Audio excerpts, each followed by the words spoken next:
बिना कुछ बोले झनक की आंखें नम थी, पर उसके भीतर ज्वालामुखी सा कुछ फूट पड़ा था। वो चुपचाप ऋषि को देख रही थी, जिसने अभी अभी उस पर आरोप लगाया था कि वह जानबूझकर उसकी और अदिति की बातों को सुन रही थी। ऋषि का गुस्से से भरा चेहरा और उसके शब्द जैसे किसी धारदार हथियार की तरह झनक की आत्मा को बींधते जा रहे थे। तुम्हें वापस सिमुलकुनी जाना होगा, ऋषि ने ठंडे और कठोर स्वर में कहा था, जो झनक के दिल में गूंजता रहा। उसे समझ नहीं आ रहा था कि उसकी खता क्या थी, जो उसे बार बार पराया साबित किया जा रहा था। उसकी आंखों से आंसू बह निकले, पर आवाज एक भी नहीं निकली। यह वही घर था जहां उसने कुछ उम्मीदें लेकर कदम रखा था, लेकिन अब लगने लगा कि उसकी मौजूदगी यहाँ किसी को भी मंजूर नहीं। झनक का मन बुरी तरह से टूट गया। वह सोचने लगी कि अगर वह इस घर में किसी की नहीं है, तो शायद अब लौट जाना ही बेहतर है।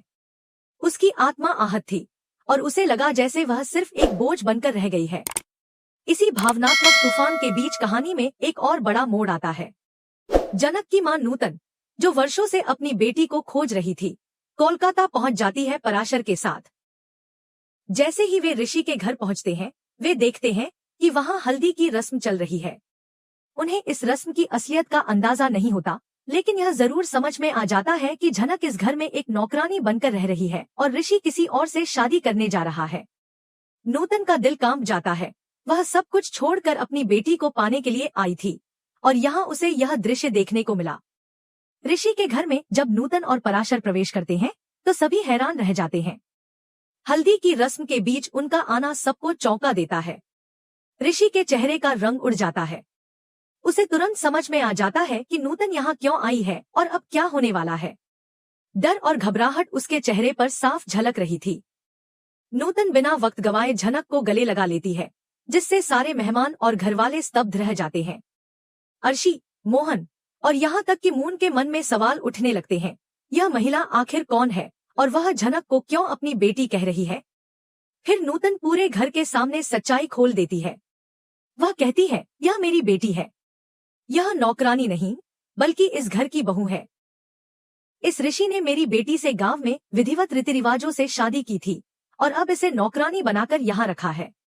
अब मैं अपनी बेटी को लेकर जा रही हूँ, और अगर आप लोग इस शादी को नहीं मानते, तो मैं भी इसे नहीं मानती। उसकी बातों से घर के सभी सदस्य सकते में आ जाते हैं। यह सुनकर अर्शी और मून के चेहरे की हवाइयां उड़ जाती हैं। उन्हें यकीन नहीं होता कि ऋषि और झनक पहले से शादीशुदा है। इस खुलासे ने जैसे पूरे परिवार की नींव हिला दी हो। सबसे बड़ा झटका मून को लगता है, जो ऋषि के साथ अपना भविष्य देख रही थी। उसके सपनों का महल ढहता नजर आता है। लेकिन असली तूफान तब आता है जब एक डॉक्टर घर में प्रवेश करता है और सबको बताता है कि डीएनए रिपोर्ट तैयार है। जैसे ही डॉक्टर कहता है कि झनक और अनिरुद्ध का डीएनए 999% मैच करता है, पूरा हॉल एकदम शांत हो जाता है। यह बात पक्की हो जाती है कि झनक अनिरुद्ध की ही बेटी है। यह सुनते ही मोहन के हाथ से पानी का गिलास गिर जाता है। अर्शी स्तब्ध रह जाती है और मून की आंखों में सवालों की झड़ी लग जाती है। अनिरुद्ध की आंखों से आंसू बहने लगते हैं। उसके चेहरे पर पछतावे और अपराध बोध की गहरी छाया होती है। वह कांपते हुए झनक की तरफ देखता है और कहता है, मैं ही हूँ तुम्हारा असली पिता। मैंने जिंदगी भर नूतन से प्यार किया। उस रात की गलती का बोझ अब तक उठाता आ रहा हूँ, लेकिन तुम्हें नौकरानी बनाकर अपने ही घर में रखने की गलती माफ नहीं कर सकता। झनक की आंखें भी भर आती हैं, लेकिन उसकी आवाज सख्त होती है। वह कहती है, अब जब मैंने सब कुछ झेल लिया, जब हर रोज इस घर में मेरा अपमान हुआ, तब याद आई अपनी बेटी। मैं आपको अपना पिता नहीं मानती। ये शब्द जैसे अनिरुद्ध के दिल को चीर कर रख देते हैं। तभी अर्शी गुस्से में चिल्ला उठती है, बस कर यह नौटंकी। तू एक बाप की गलती है और इस घर के लायक नहीं। उसकी बात सुनते ही अनिरुद्ध का गुस्सा फूट पड़ता है। वह पहली बार अर्शी पर सबके सामने चिल्लाता है, चुप हो जाओ अर्शी। आज के बाद अगर तुमने झनक के खिलाफ एक लफ्ज भी बोला, तो मैं तुम्हारा मुंह बंद कर दूंगा। पूरे घर में सन्नाटा छा जाता है। अर्शी का चेहरा पीला पड़ जाता है। यह पहली बार था जब अनिरुद्ध ने उसे इस तरह डांटा था। मून भी स्तब्ध रह जाती है। उसके दिल में सवाल उठते हैं, क्या उसके पिता अब झनक को उससे ज्यादा महत्व देने लगे हैं? क्या उनके लिए अब वह बेटी नहीं रही? और तभी ऋषि आगे बढ़ता है। वह झनक की तरफ देखता है, फिर अनिरुद्ध की आंखों में आंखें डालकर कहता है, सर, आपने गलती की, लेकिन अब झनक के साथ मैं हूँ। मैं उसका पति हूँ, उसका सहारा हूँ। लेकिन जब आप सब झनक पर चिल्लाते हैं, उसे नीचा दिखाते हैं, तब मुझे खुद पर शर्म आती है। तब मैं अपने ही मन में खुद को कोसता हूँ कि क्यों मैंने इतनी देर कर दी उसे अपना कहने में। इस सबके बीच झनक खामोश खड़ी थी, लेकिन अब उसकी आंखों में डर नहीं था, बल्कि एक आत्मविश्वास की चमक थी, जो शायद पहली बार उसके भीतर जागी थी। झनक की चुप्पी के बीच ऋषि अचानक सभी के सामने कुछ ऐसा कह देता है, जो अब तक किसी ने सोचा भी नहीं था। वह झनक की तरफ देखता है और गहरी सांस लेकर कहता है कि जो शादी उस रात चोरी छिपे गांव में हुई थी, वह महज एक मिसअंडरस्टैंडिंग थी। ऋषि मानता है कि उसने और झनक दोनों ने उस वक्त एक बहुत बड़ी गलती कर दी थी, पर वो यह भी साफ करता है कि उस रात उनके बीच वैसा कुछ नहीं हुआ था जैसा सबने सोचा।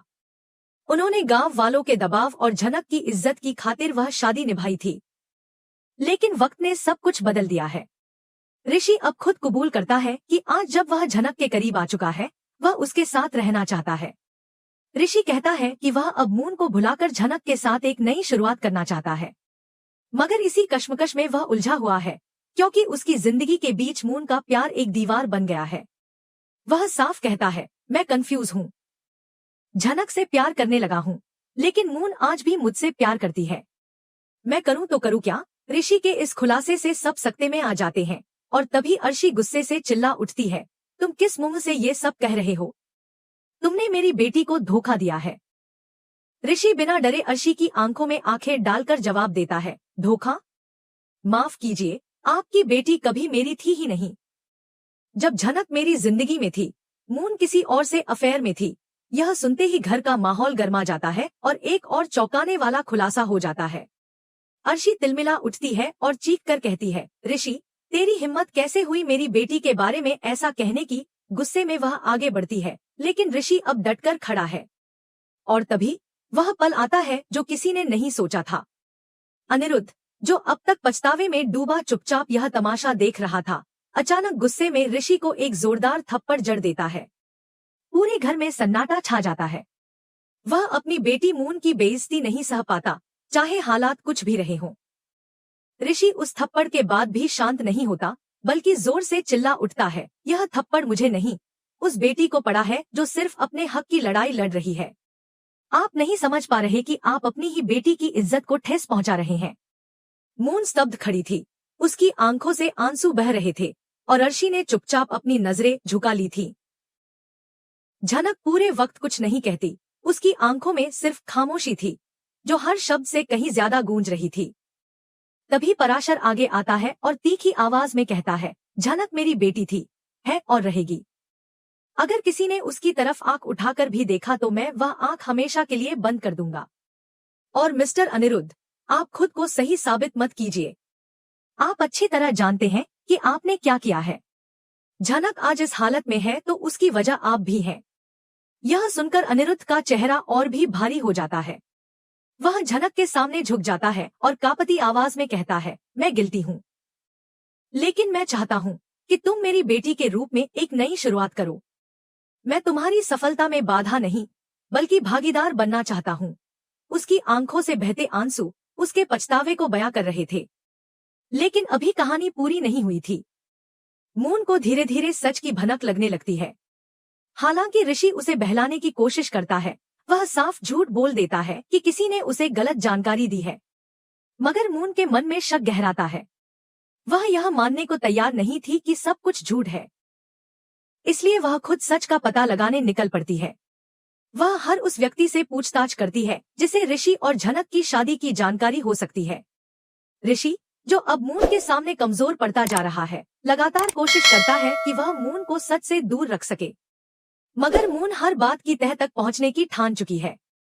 और फिर वह दिन आता है जब मून को पूरा सच पता चल जाता है। वह समझ जाती है कि ऋषि और झनक की शादी वाकई में हो चुकी है और ऋषि ने यह बात उससे छुपाई।